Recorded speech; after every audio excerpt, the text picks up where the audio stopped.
Welcome to the Tech Talks Daily Podcast, where you can learn and be inspired by real-world examples of how technology is transforming businesses and reshaping industries in a language everyone can understand. Here is your host, Neil C. Hughes.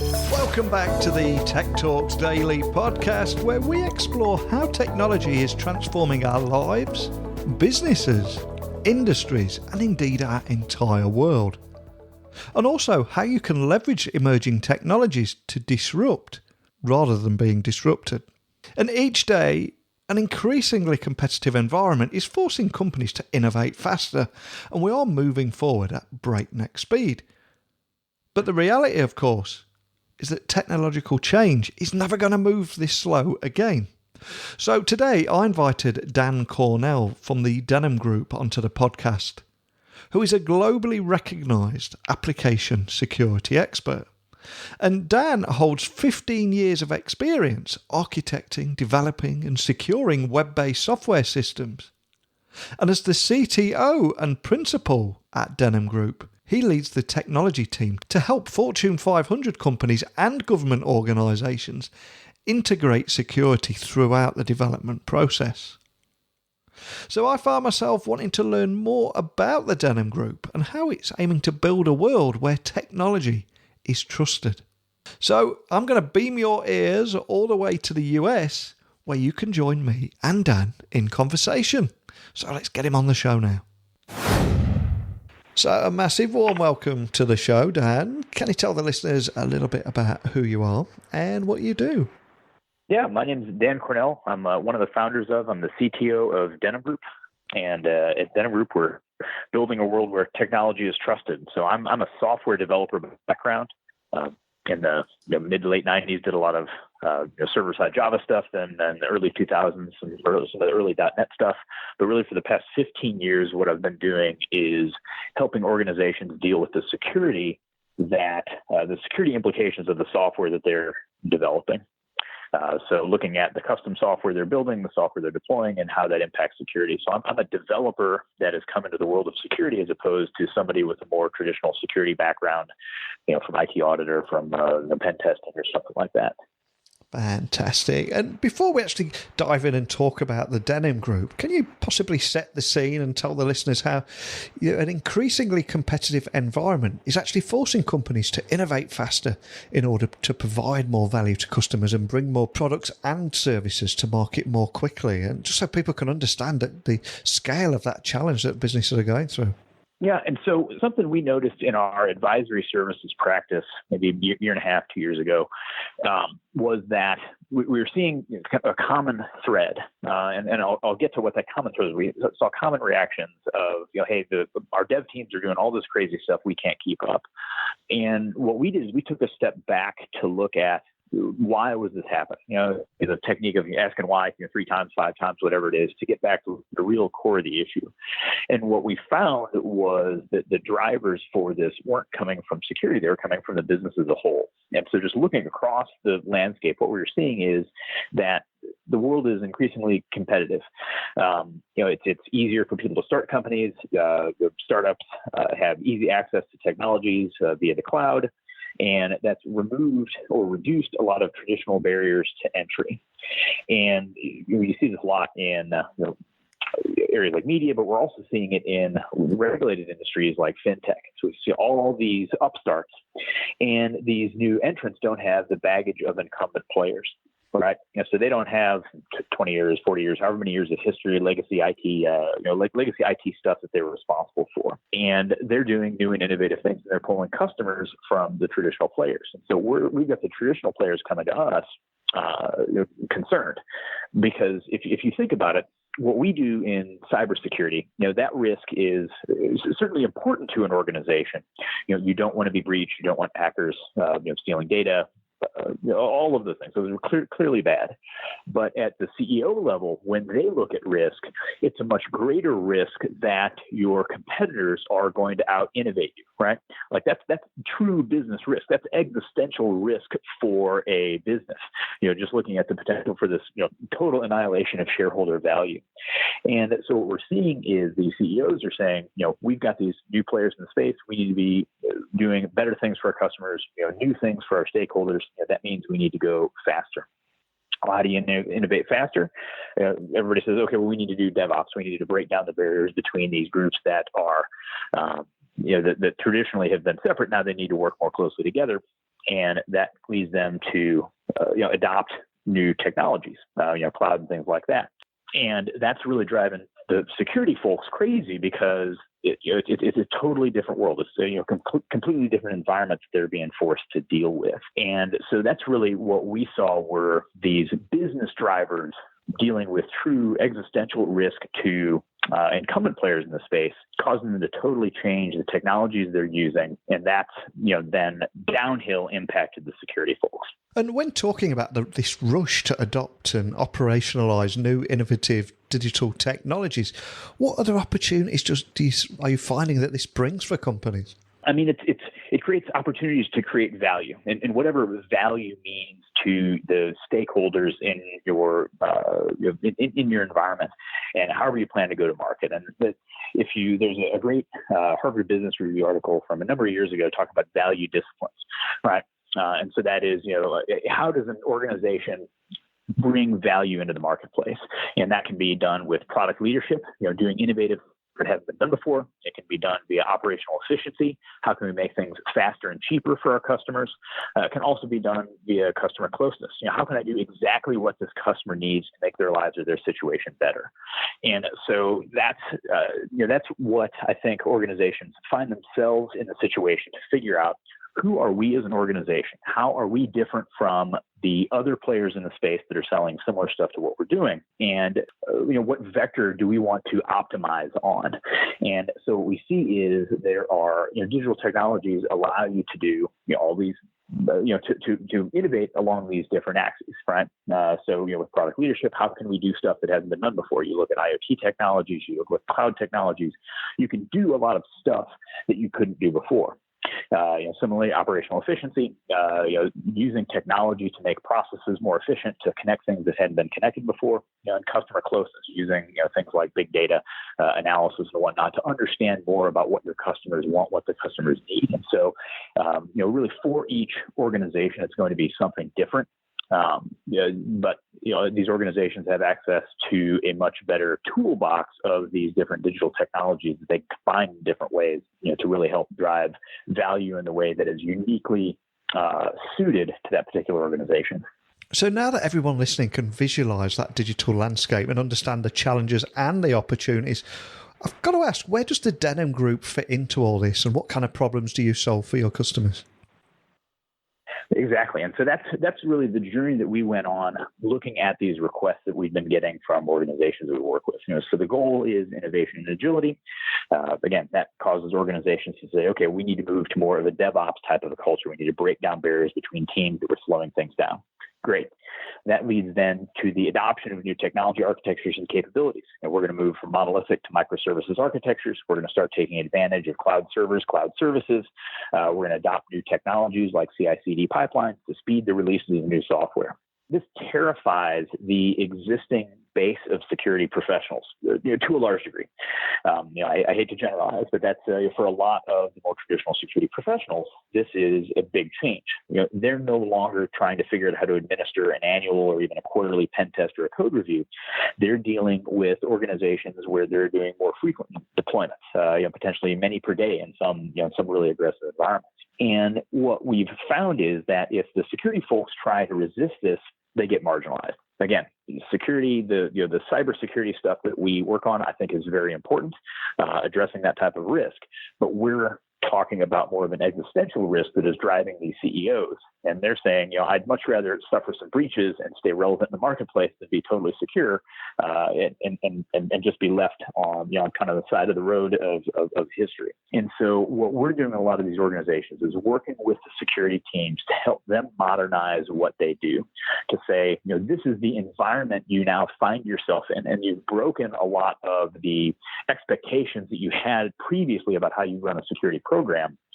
How do you work your security team and rebrand internally within the organization to say, hey, we're risk management consultants helping us go faster, but be safer as we go faster. And so at a high level, that's the mission that we have in a lot of these organizations, is to say the world has changed, and that has changed the way security teams need to operate. How can you evolve your team to best provide value in the new environment we all find ourselves in?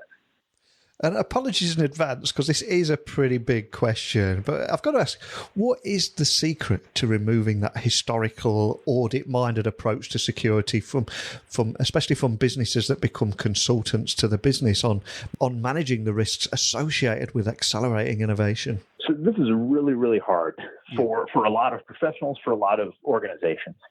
And this comes down to really needing to understand the business. And that's, I feel like somewhat hackneyed advice, but it's correct. And so you need to understand how it's value driven in your industry, and how is your organization unique in that industry? How do they go to market in ways that are different than the other players in the space? Given that, who are the threats and what are the risks for your industry in general, and specifically for how your firm operates? Once you have that mindset and that perspective, then you're ready to take a seat at the table, because you can provide tailored and specific advice to the organization.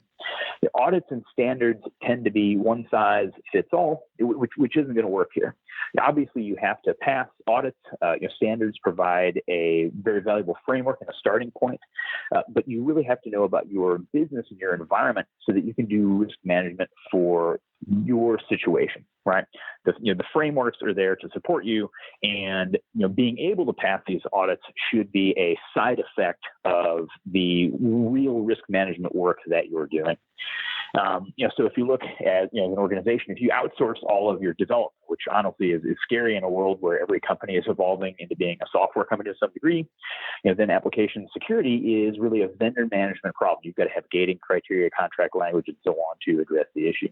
But if you look at firms that are more people-driven, investing a lot in their people, then it's a question of how do we provide training? How do we provide mentoring? How do we set up a security champions programs? For firms that are very process-driven, how do you optimize these processes to make sure that security is an integral, but hopefully is unintrusive as possible part of this? How much can you automate, and how intelligent can you make the gate criteria? And so that's really the challenge that these organizations find themselves in, is like, how do I understand the world, the risk situation that we're in, and how do we address that?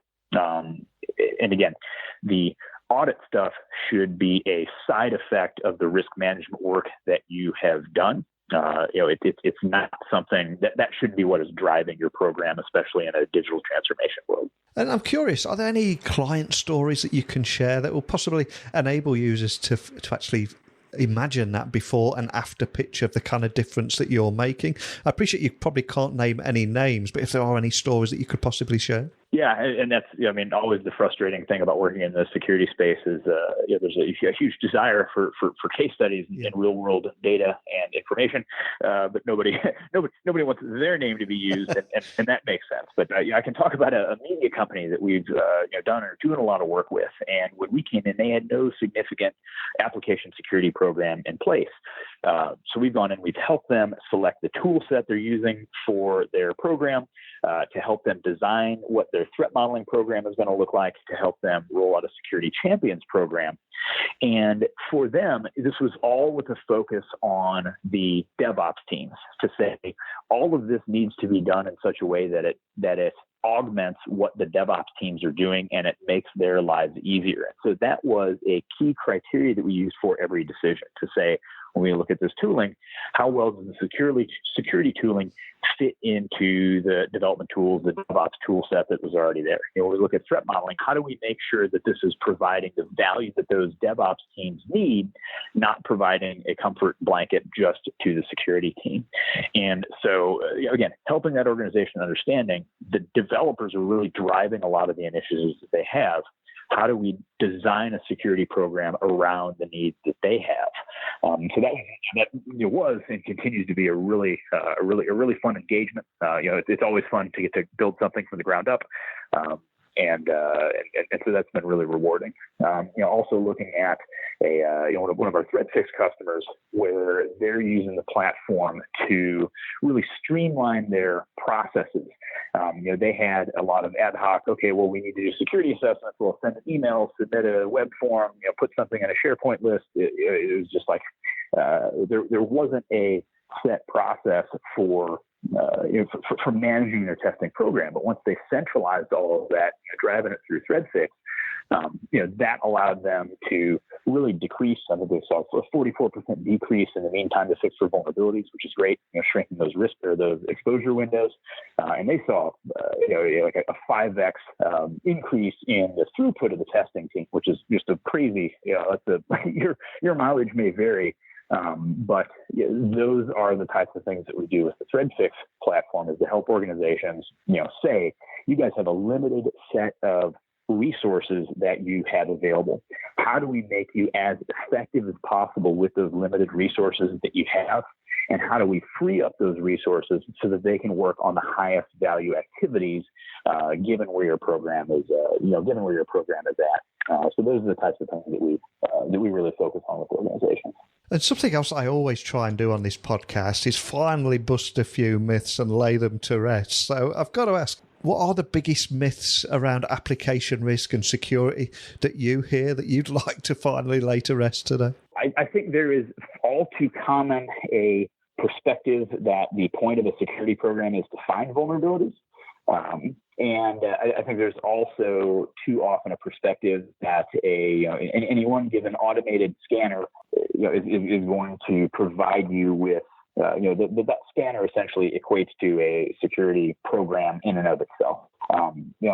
Scanners tend to find very specific stuff. There's types of vulnerabilities that they're very good at finding. There's types of vulnerabilities that they're simply powerless to find. And also these scanners find vulnerabilities, and that's neat, but you also have to fix them. The point of the security program, finding vulnerabilities in a lot of cases is very easy. The challenging part is figuring out, of these vulnerabilities, what is the subset of those that I'm going to fix? And how do I actually communicate those to the dev teams and get the dev teams to take action on those? And so that's again a challenge that we see in a lot of organizations. And the goal of the security program shouldn't be to find the vulnerabilities or find all the easy vulnerabilities. Again, to find the vulnerabilities that are exposing you to the most risk and get those addressed. And that's, again, all too common of an anti-pattern that we see is organizations that run their security program just to find stuff, and they just like stack up this mound of vulnerabilities that gets bigger every day. That's the beginning of the process. You really are experiencing success when that mountain of vulnerabilities starts to go down, and when you can use the lessons of that to hopefully start introducing fewer vulnerabilities going forward. Fantastic. And another big question I've got to ask is, how do you think companies should tackle security in a world of digital transformation and this hurry to move forward and not get left behind? What's the best way of tackling that? And so, again, the first step here is understand how the world has changed and why it has changed, right? And not the security world, but the broader competitive environment that your organization finds itself in. Second, you need to understand how this means your role needs to change and why. Because you don't want to be marginalized. You have to figure out, what do I need to be doing to be valuable and relevant in this environment? From there, you make yourself a valuable asset. How can you help your DevOps teams do stuff faster and safer? How can you help them meet any compliance requirements they have with less effort? Security isn't an end or a goal for its own sake. Security teams need to exist in support of the broader mission of the business and of the organization. And it's that type of thought process, you're taking a step back and understanding the broader context that is what we have seen has helped certain forward-looking folks be successful. And looking forward to the future, we're about to head into 2020. I mean, what excites you about the future and the role of technology in business? And also, of course, what role will Denim Group play in that future that excites you? Yeah. And so, technology has been great for business. I think back to the first time I used Google Maps and like dragged the map with my mouse. And it's like, wow. Right. I remember back to, but before that, like if you needed directions somewhere, there was like the yellow book with the grid. That's what we had, or that's what I had like in the US, like, okay, what's the street name? Cool. It's in these grid coordinates, and you'd like flip to the pages and find out. And like, to get around, it was this giant process with those, very cool, but obviously primitive tools. And for the first time I was able to, on a computer, just go and like drag a map and see all the roads. Like, wow, that is incredible. The same thing. First time you FaceTime. I do FaceTime with my nephew. Like, wow, that is incredible, right? We don't live in the same city. We don't get to see each other that often, but I can call him up and we can FaceTime and talk. That's fantastic. Or even the first time you called an Uber, right? Haven't had challenges with cabs in various cities in the past, being able to call an Uber, call Lyft, call some sort of a ride share, right? And they find the car that's nearest you and send them over. Like, that's incredible, right? That's great stuff that is all done by advances in technology and things that make the world a better and a more exciting place. So where our role is, our mission at Denim Group is we're building a world where technology is trusted. So technology has all these wonderful things that it can do, but also on the backside it exposes organizations to a lot of risk. And so what we're doing is helping make this world where all the great things that you get with technology, we want to minimize the bad stuff that you have on the back end because you control technology. And so, from an advisory services standpoint, we're taking what we've learned. We have the opportunity to work across industries, across different organizations that have different value disciplines, different sizes, and at different levels of maturity. So we get to see a lot of stuff. We can bring all that back and distill it, and then provide that perspective out to the other organizations that we work with. And so it's that's an advantage that we have, is just this perspective across a number of things, so we can identify what works, and not just like what works, but why does it work in particular circumstances, and why do things that are successful in certain situations not work in others. From a ThreadFix standpoint, we're helping organizations deal with the complexity of these modern cloud-native application development environments. I talked about all these different technologies that, cloud and containers and all this stuff. We're helping organizations deal with the complexity and the security of these, of where they now find their development practices, and helping them deal with the complexity, with the volume of data that is coming out of the testing activities, and the challenges of how do I communicate this, these risks to different stakeholders in the way that's going to be most effective, so that people can take action on the things that are the most important. And for anybody listening today and our conversation and a lot of the insights that you've shared, and would like to find out more information and follow your progress throughout next year, what's the best way of reaching out and contacting your team if they've got any questions, or just checking out your website? Can you point them in the direction of that? Oh, sure. So I'm at Daniel Cornell on Twitter. I'm reasonably or intermittently active on Twitter. Feel free to track me down. And on the web, you can find Denim Group at denimgroup.com. And if you specifically want to know more about our ThreadFix platform, you can find out more about that at threadfix.it. Get it? Fix it. So threadfix.it is the ThreadFix website. Excellent. Well, I'll add those links to the blog post that will accompany this podcast. So many great insights that you've shared today, and in particular, security is not an end goal. It's not a destination. It is an ongoing process. But more than anything, just a big thank you for coming on and sharing the story behind the Denim Group and how you're helping businesses out there. I really appreciate it. So thanks again, Dan. I appreciate you giving us the opportunity to talk about it. I really enjoyed this stuff. Since 2001, the Denim Group have helped their clients create resilient software that can be deployed to withstand attacks, and their development background has helped them bridge the gap between security and software development. And what's the payoff? Well, they're enabling their clients to build more secure software and faster. Well, I am conscious we did cover a wide range of topics today, and might have left you with even more questions, possibly even more questions than answers. So if you've got the urge to ask those questions, or you just want to share your opinions, don't just sit there shouting at the phone or frantically Googling away. I want to hear your opinions and I want to hear your insights and I want to voice them on this podcast. So I encourage you to share them by simply emailing me. And you can get me directly at techblogwriter@outlook.com or equally send me a quick tweet at Neil C. Hughes. So keep those emails coming in. And I do have some exciting announcements coming up over the next few weeks, so stay tuned for more on that. But more than anything, just big love from me and a genuine thank you for choosing this podcast to accompany you wherever you are in the world today. I hope you'll join me again tomorrow. So thanks for listening, and until next time, don't be a stranger. Thank you for listening to the Tech Talks Daily Podcast with Neil C. Hughes. Remember, technology works best when it brings people together.